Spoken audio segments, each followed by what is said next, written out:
This is my lab report for Physics 2211 for Lab 1, Constant Velocity.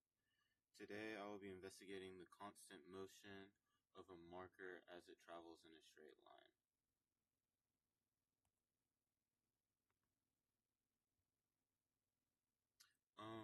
Just a quick overview. I'll be beginning with my introduction, and then I'll go into a brief explanation of the physics behind all of this, and then we'll take a look at an analysis of the marker's motion using the tracker software provided, and then we'll go over the computational model that I've produced based off of some data taken from the tracker software, and then we'll compare the two models to determine any error with the experiment. And then there will be some brief key takeaways to understand what we have solved from this experiment. Purpose. So the purpose of this experiment is to take Newton's laws of motion and apply them to the real world. The momentum principle is the focus of this lab, and it will be verified by comparing graphs produced from the data collected from both a real-world experiment and a computational model.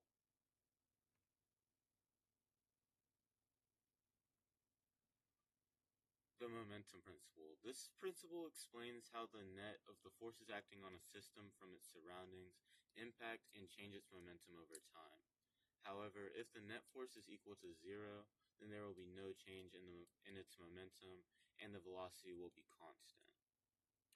This principle is more commonly referred to as an object that is in motion will remain in motion unless an outside force is acting upon it. And this is all based off of the velocity update formula, which can be derived from the momentum update formula. And it basically tells us that if F net equals 0, then the velocity, or then the final velocity is equal to the initial velocity plus the change in time.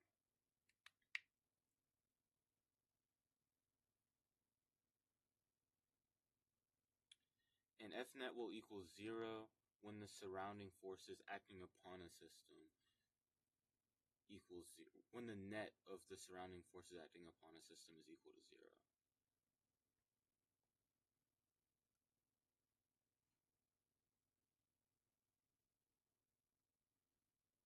Lab procedure 1. So we'll begin with recording the motion of a marker moving at constant velocity.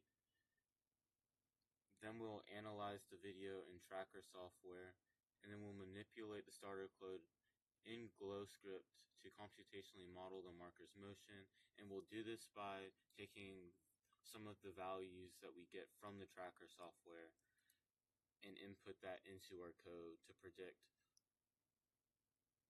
what constant motion would look like based off of our initial velocity.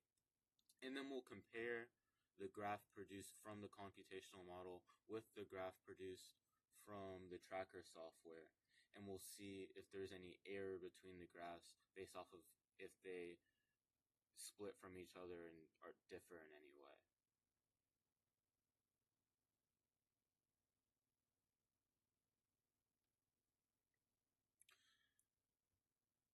Analysis of the marker's motion. In this experiment, it is assumed that both friction and air resistance are negligible. It is also assumed that the marker is released from the hand at constant velocity. The tracking software we started the tracking software after the marker was completely released from the hand, and it was determined that the initial position of the marker is set to be 0 meters, and the initial velocity is 399 meters.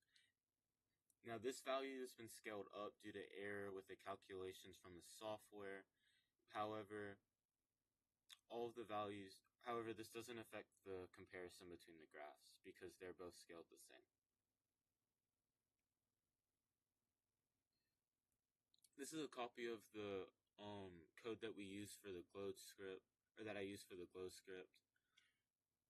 we only changed 2 values, or sorry, 3